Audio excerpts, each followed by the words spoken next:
नमस्कार, मैं हूं देवांशु। आप देख रहे हैं न्यूज़ फाउंडेशन। अमित शाह, देश के गृह मंत्री अमित शाह आगामी 11 अक्टूबर को बिहार के दौरे पर आ रहे हैं। वो क्यों आ रहे हैं, किस लिए आ रहे हैं, ये सब हम आपको इस वीडियो में बताएंगे। लेकिन उससे पहले ये बता दें कि अमित शाह के लिए बिहार बहुत ज़रूरी हो चला है। वो सार्वजनिक तौर पर कहें ना कहें, लेकिन अमित शाह ये बात अच्छी तरीके से जानते हैं कि बिहार की राजनीति जो है वो जाति आधारित राजनीति होती है। बिहार के वोटिंग पैटर्न, एक तरह से कह सकते हैं बिहार के वोटिंग पैटर्न में जाति का इन्फ्लुएंस जो है वो सबसे ज़्यादा होता है। और बिहार में जब से महागठबंधन की सरकार बनी है तब से जाति का समीकरण जो है वो मजबूत महागठबंधन खेमे की तरफ हो चला है। अगर अमित शाह अच्छी तरीके से जानते हैं बीजेपी कितना भी दमखम भर ले, लेकिन चुनाव में उसकी जाति समीकरण जो है वो महागठबंधन के सामने कमज़ोर पड़ गई है। और उसी को मजबूत करने के लिए बार बार अमित शाह जो हैं वो बिहार का दौरा कर रहे हैं। यहाँ तक कि सीमांचल में उन्होंने पार्टी के वर्करों को कह भी दिया था कि महीने में 1 या 2 बार उन्हें बिहार आना पड़े तो वो आएंगे। सवाल यह है कि उनके बिहार आने से क्या होगा, क्या जाति का समीकरण मजबूत होगा? वो एक अलग मसला है, वो एक अलग मुद्दा है। लेकिन हाँ, अगर महीने में 1 दिन भी अमित शाह बिहार का दौरा करते हैं तो इसका सबसे बड़ा असर ये होगा जो कि बीजेपी के खेमे या कहें कि बीजेपी के लिए जो फ़ायदा पहुंचाएगा, उनके कार्यकर्ता का जो जोश है और जो खरोश है वो एक तरह से कह सकते हैं हाई रहेगा, जोश से लबरेज रहेंगे। कार्यकर्ता जो है वो मोटिवेटेड रहेंगे क्योंकि उनके नेता हर महीने बिहार आ रहे हैं, जो कि दिल्ली की सियासत करते हैं, बतौर देश के गृह मंत्री हैं, लेकिन फिर भी बिहार पर उनकी इस तरीके से नज़र है कि वक्त निकाल कर गाहे बगाहे ही सही वो 1 महीने में 1 या 2 दफ़ा आ जाते तो कहीं ना कहीं एक पॉजिटिव मैसेज कार्यकर्ताओं के बीच में जाती है। और कहीं ना कहीं कार्यकर्ता जो हैं वो जोश से लवरेज होते हैं। और जब आपकी पार्टी के कार्यकर्ता अगर 100% आपके लिए खड़े हो जाए ना चुनाव के वक्त, तो बड़ा से बड़ा जातिगत समीकरण भी धराशायी हो सकता है। बहरहाल हो जो भी, लेकिन सवाल यह है कि 11 अक्टूबर के दिन को क्या अमित शाह ने जानबूझकर चुना या महज इत्तेफाक है? नहीं, इसे इत्तेफाक बिल्कुल नहीं कहा जा सकता, क्योंकि अमित शाह एकदम तय प्लानिंग के तहत 11 अक्टूबर को आ रहे हैं। क्योंकि 11 अक्टूबर को लोकनायक जयप्रकाश की जयंती है और वो वहाँ जाएंगे स्पेशल विमान से। वो सुबह 11 बजे अमित शाह पटना लैंड करेंगे, उसके बाद सीधे जेपी के गांव यानी कि सिताब दियारा जाएंगे। आपको अच्छी तरीके से पता होगा, लालू हों या नीतीश, वो खुद को या कहें कि कहते हैं कई दफ़ा कि वो जेपी के अनुयायी हैं। और अमित शाह ये बताने आ रहे हैं, देखिए जेपी के अनुयायी कैसे हैं ये।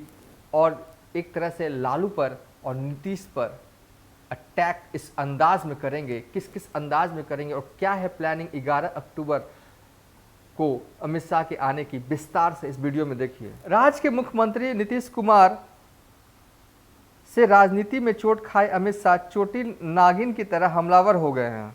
अभी कुछ ही दिन पहले सीमांचल आकर आगामी लोकसभा चुनाव 2022 का शंखनाद कर चुके हैं, लेकिन अभी तक उन्होंने यह संकेत दिया है कि आगामी लोकसभा चुनाव के लिए बिहार बहुत महत्वपूर्ण हो चुका है। इसकी वजह भी है कि बिहार से ही नरेंद्र मोदी के खिलाफ विपक्ष की गोलबंदी का बीड़ा नीतीश कुमार ने उठाया है। छपरा मुहिम की जो नींव सीमांचल दौरा के दिन ही पड़ चुका था। दरअसल सीमांचल दौरे को महागठबंधन के नेताओं ने सौहार्द बिगाड़ने वाला सम्मेलन बताया था। इसकी काट करते हुए अमित शाह ने अपने दूसरे दौरे की तिथि तय कर ली और उस तिथि को विशेष बनाने के लिए जेपी जयंती का दिन और उनका जन्म स्थल सिताब दियारा को लक्ष्य साध लिया। इससे उन्माद की राजनीति का काट तो होगा ही, साथ ही दूसरी राजनीति का लाभ भी होगा। जिस तरीके से सीमांचल यात्रा से किशनगंज, अररिया, पूर्णिया, कटिहार लोकसभा के तार को दुरुस्त किया गया, उसी तरह लालू प्रसाद यादव के क्षेत्र रहा। छपरा, गोपालगंज के साथ साथ सीवान लोकसभा क्षेत्र के कार्यकर्ताओं में उल्लास भरकर यहाँ की राजनीति भाजपा के पक्ष में बहाना भी है और यहीं से आरा और बक्सर की जनता को प्रभावित करना भी है। छपरा दौरा यह बताने के लिए भी कि जेपी के चेले भले ही जेपी को भूल जाएं, जेपी के जन्मदिन को भूल जाएं, यहाँ तक कि कांग्रेस की गोद में चले जाएं, पर भाजपा जेपी का सम्मान करना कभी भूल नहीं सकती।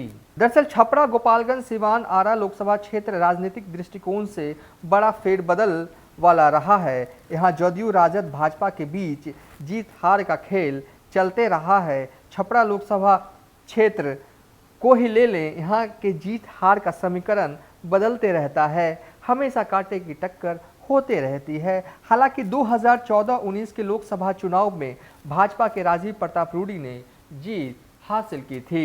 इससे पहले 1998 में हीरालाल भी राजद की टिकट पर जीत हासिल कर चुके हैं। इस बार 2024 के लोकसभा चुनाव में भाजपा को कड़ी चुनौती मिलने वाली है। वजह साफ है कि इस बार महागठबंधन में जेडीयू भी शामिल हो चुका है। गोपालगंज लोकसभा लालू प्रसाद यादव का गृह क्षेत्र है। यहाँ की राजनीति स्थिति भी समय और समीकरण के हिसाब से बदलती रहती है। 2019 में एनडीए की सीट पर जेडीयू के आलोक सुमन जीते हुए थे। यह वही सीट है जिस पर 2014 लोकसभा में भाजपा अकेले दम पर जीती थी और जनक राम सांसद बने थे। 2009 के लोकसभा चुनाव में जदयू के पूर्णमासी राम जीते थे, मगर 2004 के इस सीट पर राजद के अनिरुद्ध यादव की जीत हुई थी। 1996 की बात करें तो 1996 में एक बार लालू प्रसाद यादव भी यहीं से सांसद बने थे। भाजपा यहां अकेले दम पर जीती थी, लेकिन तब वहां जेडीयू से त्रिकोणीय संघर्ष बनाया था। इस बार जेडीयू राजद साथ है। सिवान लोकसभा क्षेत्र का भी हाल ऐसा है। 1996 से लेकर इस सीट पर साबुद्दीन की जीत बरकरार रही। 1909 में ओम प्रकाश यादव ने निर्दलीय चुनाव जीता। 2014 में भी ओम प्रकाश भाजपा के टिकट पर लड़े और चुनाव जीते भी, पर 2019 में यह सीट तालमेल में जेडीयू को चली गई और कविता सिंह यहां से जीत हासिल कर चुकी हैं। छपरा के से सांसद राजीव प्रताप रूडी के अनुसार सिताब दियारा से जेपी को नमन करने के बाद अमनौर में सहकारिता सम्मेलन में भी भाग लेंगे। इसके लिए राजनीतिक निहारत लगाए जा रहे हैं। कहा जा रहा है कि इस सम्मेलन में पैक्स से जुड़े हुए लोगों को भी बुलाया गया है। राजनीति के गलियारों में कांग्रेस और महागठबंधन के इस गठबंधन को मौका परस्ती माना जा रहा है। कहा यह जा रहा है कांग्रेस विरोध के नाम पर राजनीति में जगह बनाने वाली अब जनता के बीच किस तर्क के साथ जाएंगे। बहरहाल अमित शाह 11 अक्टूबर को सिताब दियारा पहुंचकर जेपी जयंती मनाने का निर्णय महागठबंधन की परेशानियों को बढ़ाने वाला है। फिलहाल अभी तक के लिए इतना ही। आप देखते रहिए न्यूज़ फॉर नेशन।